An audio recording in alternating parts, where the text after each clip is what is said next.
বাংলাদেশের এক অনন্য প্রকৃতিপ্রেমীদের গন্তব্য মিরিঞ্জা লাথুং ভ্যালি, যেখানে মেঘ ছুটে আসে পাহাড়ের কোলে আর মন হারায় অপার সৌন্দর্যে। চলুন আজ আমরা আপনাদের নিয়ে চলেছি এই স্বর্গীয় স্থানে চট্টগ্রাম থেকে লামা পর্যন্ত এক অসাধারণ ভ্রমণে। আমাদের যাত্রা শুরু চট্টগ্রামের পড়িয়া থেকে। আপনি চাইলে অলংকার, কাপ্তাই রাস্তার মাথা, সিনেমা প্যালেস মোড় বা নতুন ব্রিজ থেকে যেতে পারেন। অবশ্যই আপনাকে চট্টগ্রাম কক্সবাজার রুটের বাসে উঠতে হবে। গন্তব্য থাকবে চকরিয়া নতুন বাস স্ট্যান্ড। চকরিয়া নেমে শুরু হয় লামা মিরিঞ্জা লাথুং ভ্যালির পথে যাত্রা। প্রথমত দুটি উপায়ে চকরিয়া থেকে যাওয়া যায়। প্রথম উপায় হলো লোকাল চাঁদের গাড়ি বা বাসে, জনপ্রতি 70 থেকে 80 টাকা, অথবা রিজার্ভ চাঁদের গাড়ি করে, যেখানে অনায়াসে 10 থেকে 12 জন বসতে পারবে। ভাড়া নেবে সময় ভেদে 1000 থেকে 1300 টাকা। সেক্ষেত্রেও দরদাম করে নেওয়াই ভালো। এই উপায়টি সবচাইতে ভালো যারা পাহাড়ি রাস্তা পছন্দ করেন এবং যাত্রাপথে নিজেদের মতো করে উপভোগ করতে চান পাহাড়ের সৌন্দর্য তাদের জন্য। চকরিয়া থেকে আমরা গিয়েছিলাম রিজার্ভ চাঁদের গাড়ি করে। ভাড়া নিয়েছে 1300 টাকা। তবে এই জার্নিটাই ছিল আমাদের সবচাইতে উপভোগ্য ও প্রশান্তির। যাত্রাপথে পাহাড়ি রাস্তার দুই পাশে পাহাড়ের সারি, মাঝপথে বৃষ্টির দেখা, আর গাড়িতে রঙিনের গান, পাকলামো সব মিলিয়েছিল দুর্দান্ত।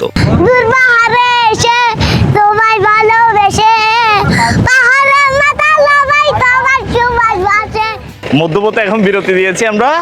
আমাদের এবারের গন্তব্য মিরিঞ্জা ভ্যালি এবং লাথুং ভ্যালি। এখন আমরা আছি মধ্যপথে কুমারীতে।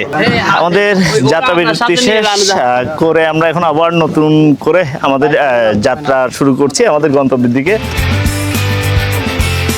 ক্রস করছি ইয়াংসা বাজার, একটু পরেই সেনাবাহিনীর চেকপোস্ট। যাত্রার এই অংশের সবচেয়ে গুরুত্বপূর্ণ একটি বিষয় সকল ভ্রমণার্থীর জানা দরকার। আপনাকে অবশ্যই আপনার জাতীয় পরিচয়পত্রের ফটোকপি সঙ্গে রাখতে হবে এবং ফটোকপির পিছনে নিজের ফোন নাম্বার, মাতা বা পিতার নাম ও ফোন নাম্বার লিখতে ভুল করবেন না, কারণ সেনাবাহিনীর চেকপোস্টে এই সকল তথ্য ব্যতীত আপনাকে লামা প্রবেশ করতে দেয়া হবে না। আমরা সবকিছু আগে থেকে ঠিক করে রেখেছিলাম, ফলে ক্লিয়ারেন্স পেতে দেরি হলো না। আমাদের সময় লেগেছিল 30 থেকে 35 মিনিটের মতো মিরিঞ্জা লাথুং ভ্যালির পাদদেশে পৌঁছাতে। গাড়ি থেকে নেমে 5 থেকে 7 মিনিটের পায়ে হাঁটা ঢালু পাহাড়ি রাস্তা। আমাদের এই অংশের যাত্রাটি ছিল বেশ চ্যালেঞ্জিং। ততক্ষণে বৃষ্টিতে কাকভেজা হয়ে গেছি এবং পাহাড়ি রাস্তা বেশ পিচ্ছিল, ভারী ব্যাগ আর সাথে ছোট্ট রঙিন, যা আরো কঠিন করে তুলেছিল। যাক, অবশেষে পৌঁছালাম মিরিঞ্জা লাথুং ভ্যালি। মিরিঞ্জা লাথুং ভ্যালি যেন মেঘ আর পাহাড়ের খেলা। সবুজের ঘেরা পাহাড়ি উপত্যকায় ভেসে বেড়ায় তুলোর মতো মেঘ, আর সকালবেলা সূর্যের আলো ছড়িয়ে পড়ে সোনালী পর্দার মতো। ঠান্ডা বাতাস, পাখির কলরব আর দূরের সবুজ পাহাড় মিলেমিশে এক অনন্য প্রশান্তি সৃষ্টি করে। এটি এমন এক স্থান যেখানে প্রকৃতি কথা বলে নিঃশব্দে। পাহাড় যেন প্রকৃতির এক জীবন্ত ক্যানভাস, যার প্রতিটি ক্ষণ আঁকে নতুন রঙে, নতুন আবেশে। ভোরের প্রথম কিরণ পাহাড়ের গায়ে পড়ে জাগিয়ে তোলে এক সোনালী স্বপ্ন। মেঘের চাদরে মোড়ানো চূড়াগুলো তখন যেন আকাশের কোলে বিশ্রাম নেওয়া দেবতার আবাস। দুপুরের রৌদ্র ঝলমলে সবুজ গায়ে খেলা করে হাওয়ার ছোঁয়া, পাখির কলতানার, ঝর্ণার শব্দে পাহাড় প্রায় প্রাণের ছন্দ। বৃষ্টিতে পাহাড়ের সৌন্দর্য যেন আরো মায়াবী হয়ে ওঠে। সবুজ গাছপালায় জলে ধুয়ে ফুটে ওঠে সতেজ দীপ্তি, আর মেঘে ঢাকা চূড়াগুলো ভেসে বেড়ায় স্বপ্নের মতো। বৃষ্টির পর আকাশে ফুটে ওঠা রংধনু পাহাড়ের কোলে এক নিঃশব্দ জাদু ছড়ায়, যেন প্রকৃতি নিজের হাতে এঁকে দেয় এক রঙিন ছায়াছবি। বিকেলের শেষ আলোয় সূর্য যখন আড়াল নিতে চায়, তখন পাহাড়ের বুক জুড়ে ছড়িয়ে পড়ে এক বিষণ্ণ লালিমা, শান্ত অথচ গভীর।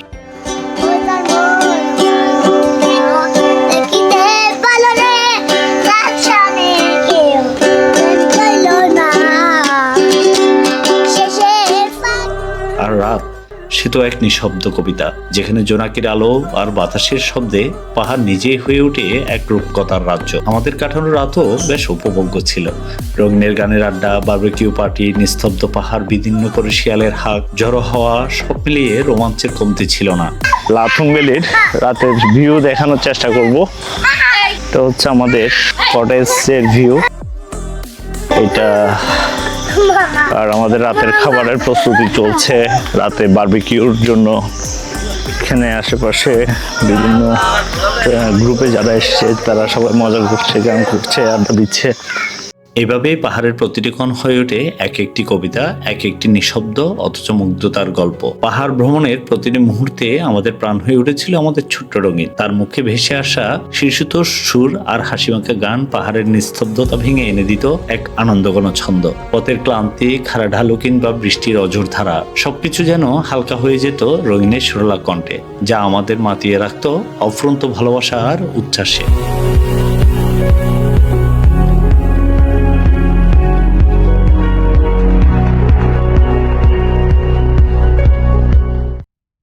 মিরিঞ্জা লাথং ভ্যালিতে রয়েছে বেশ কিছু কটেজ ও পট হাউস। এই রিসোর্টের সবচাইতে প্রিমিয়াম কটেজ হলো চাঁদের বাড়ি কটেজ, যেখানে অনায়াসে 6 থেকে 8 জন থাকতে পারবে। সাথে রয়েছে অ্যাটাচড বাথরুম। আরও আছে চিলিকোটার সেপাই ও সূর্যদিগল বাড়ি, এখানে 4 থেকে 5 জন করে থাকতে পারে। প্রতিটি কটেজের প্রশস্ত বারান্দা রয়েছে, যেখানে চোখ মেললেই দেখা যায় পাহাড়, মেঘ আর সবুজের মিতালি। আর সবকটি কটেজের জন্য রয়েছে কমন ওয়াশরুম ও সুপেয় পানির ব্যবস্থা। এই দুর্গম পাহাড়ে যেটা বেশ স্বস্তিদায়ক ছিল সেটা হচ্ছে এই রিসোর্টের সার্বক্ষণিক বিদ্যুৎ ও ওয়াইফাই এর ব্যবস্থা। ওনাদের আতিথেয়তা, খাবারের মান, ব্যবহার সব মিলিয়ে আমরা বেশ সন্তুষ্ট।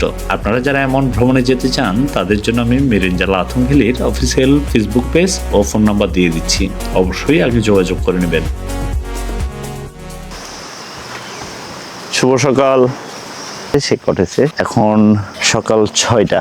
আপনারা দেখছেন ঠিক পূর্ব পাশে সূর্য উদয় হয়েছে, অপরূপ একটা স্নিগ্ধ আলো তৈরি করে, এবং এই মিষ্টি আলো পাহাড়ের চারপাশে এত সুন্দর একটি স্বর্গীয় রূপ তৈরি করেছে, যেটা আসলে ভোরবেলা পাহাড়ে না আসলে, সকালে পাহাড়ে না আসলে এই সৌন্দর্য উপভোগ করা যাবে না। ভোরের অপরূপ সৌন্দর্যটা আমি একটু দেখাই, কেমন আসলে এখানে পরিবেশটা তৈরি হয়। লাথং ভ্যালি সিগনেচার যে স্পট পয়েন্টটা সেটা দেখাই। এই যে সকালটা দূরের কটেজ গুলো দেখা যাচ্ছে, সিগনেচার যে স্পটটা বলা যায় আর কি। এখান থেকে আসলে মিরিঞ্জা লাথং ভ্যালির মূল ভিউ তৈরি হয় আর কি। এখানে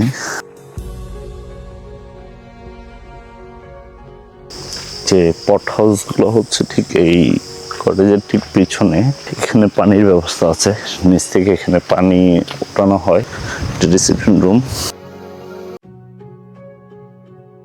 লাথং ভ্যালিতে এই রুমটাতে উঠেছি।